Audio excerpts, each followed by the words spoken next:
Hey guys, welcome to another video. This is going to be a great one. I've been waiting a long time on this. My JTech 7-watt laser, which attached to the front of my CNC router, died last Friday. So I needed to get another laser. I worked with Shane over at JTech, a great guy, just fantastic customer service. So the 7-watt wasn't doing what I wanted to do. It was great for engraving all my projects and doing all the stuff I was doing, making dog feeding stations and making plaques and trivets and things like that. But I really wanted to be able to cut wood. I wanted to be able to cut out stuff. I wanted to be able to make mandalas, things like that. And I wanted a lot more power.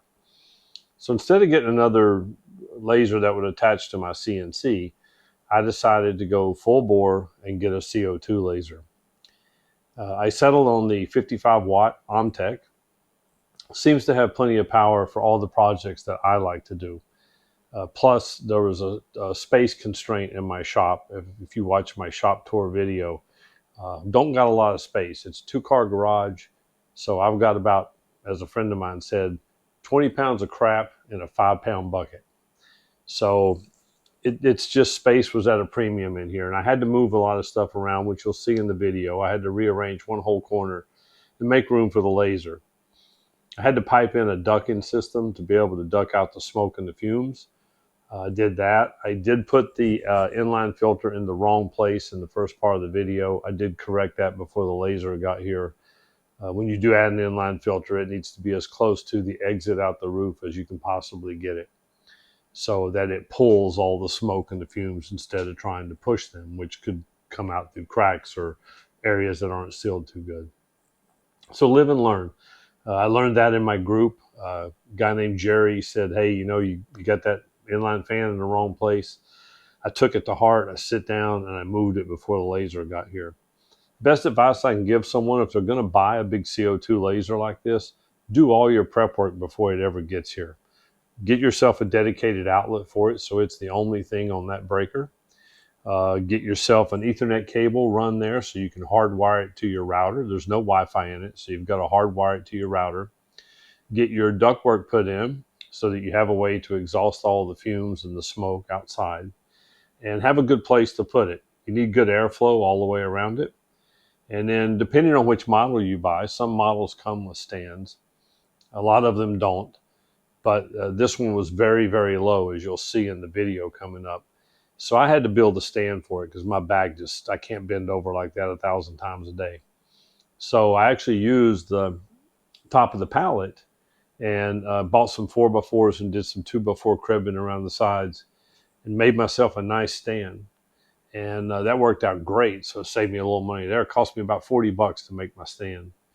And then I just took a small flat piece of MDF, put 4 little casters on it, and I set my chiller on that so I could roll it under the stand. So I designed everything for it to fit under that stand. It was very important. I didn't want something sitting off to the side taking up even more floor space.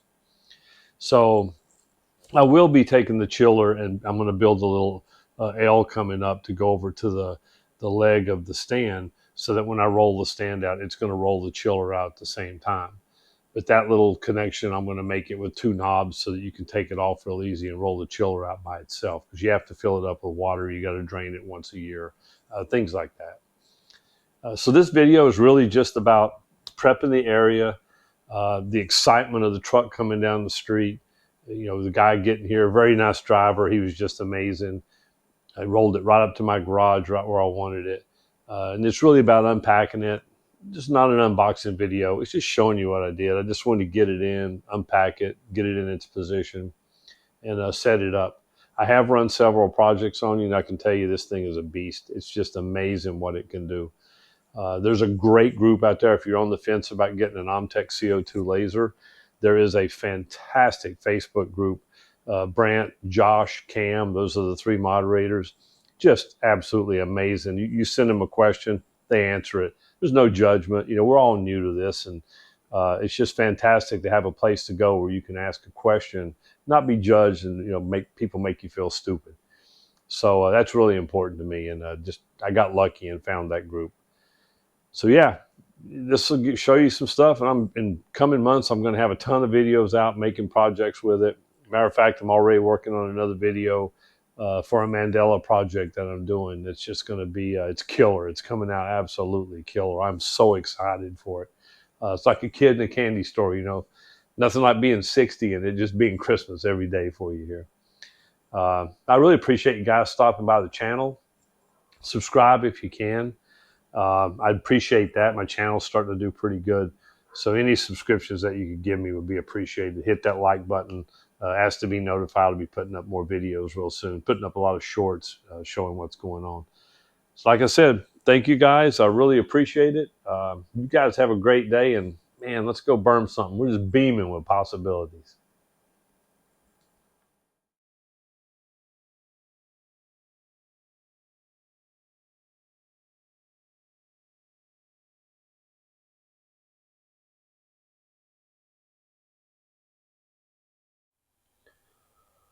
So we've got a new machine coming for the shop. It's going to be the OMTech MF1624-55 55-watt CO2 laser. So this space over here, which has sort of become a gathering ground for miscellaneous everything, I'm going to work on that today.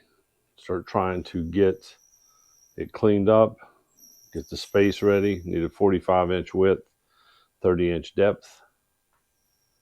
And try to get all that ready and done. Got to pipe in the exhaust system. I have a spare vent from the old water heater going out the roof. So I'm going to use that to exhaust the laser cutter outside out the roof. And then I also have a dedicated outlet I put in for the water heater. So I'm going to convert that over for a dedicated outlet for the laser machine. So yeah, stay tuned. Going to have a fun time putting this thing in. Can't wait for it to get here. Right now, it's about 2 weeks away from it coming. So we got plenty of time to get everything ready.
Okay, so the OMTech CW5200 chiller has arrived. Got the distilled water ready for it. Very important that you put distilled water in there. So the CW5200 is an industrial chiller. You can set constant temperature. It's got a tank to hold the water, filters to clean when it sucks all the air in. Going around the back, got cooling fans. Have your inlet, your outlet, your alarm wiring if you want to wire it up to an external alarm, and your power. Drain plug at the bottom. This is what's going to chill and cool the laser.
Yeah, that'd be fine. I got somebody gonna help me get it off the pallet. All right, yep.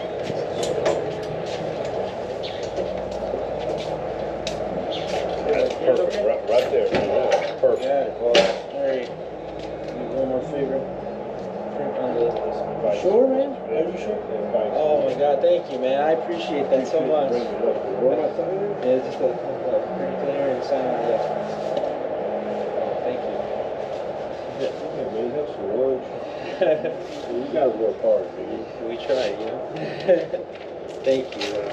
This is No problem. This is yours, okay? Yep. All right. Thanks, buddy. Yep, yeah, I'm getting that.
Okay, now we got to get ready to start unpacking it, getting everything in place, getting it set up.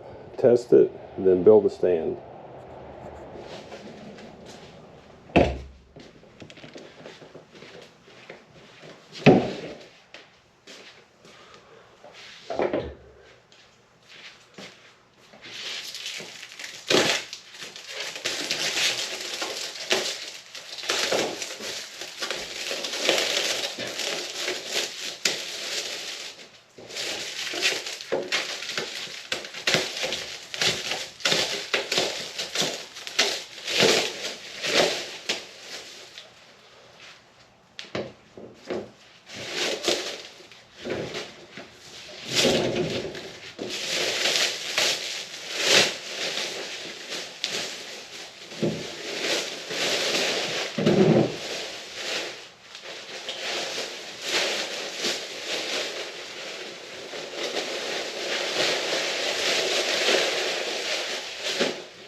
Hey guys, well, got it all installed.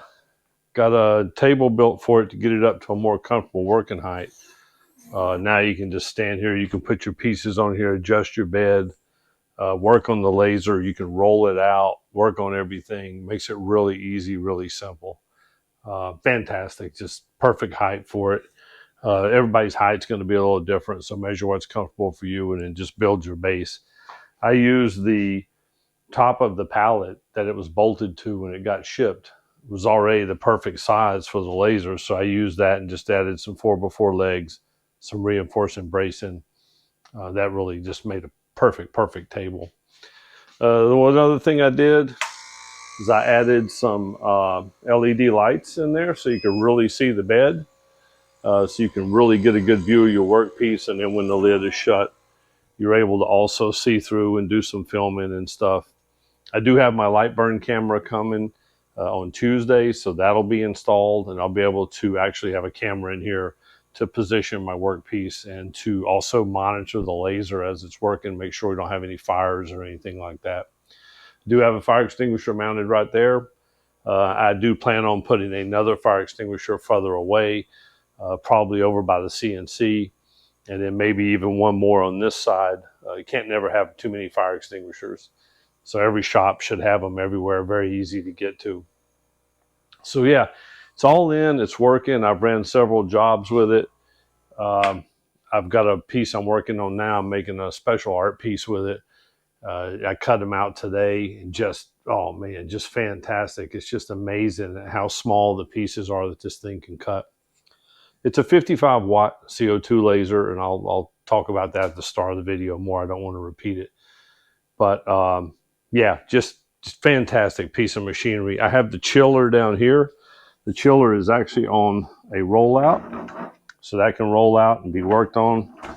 My plan is to attach the rollout to the stand so that when the stand rolls out, the chiller rolls with it, and you don't get any of your hoses kinked or anything like that. So yeah, there it is. It's off the truck. It's in the shop. It's got its new table. This is its new home. I'm calling it the Beam Beast right now. I don't know if that's a name it'll end up with or not, but it just sounded pretty cool at the time. But yeah, there it is, 55 watt CO2 laser. Let's burn some wood, man.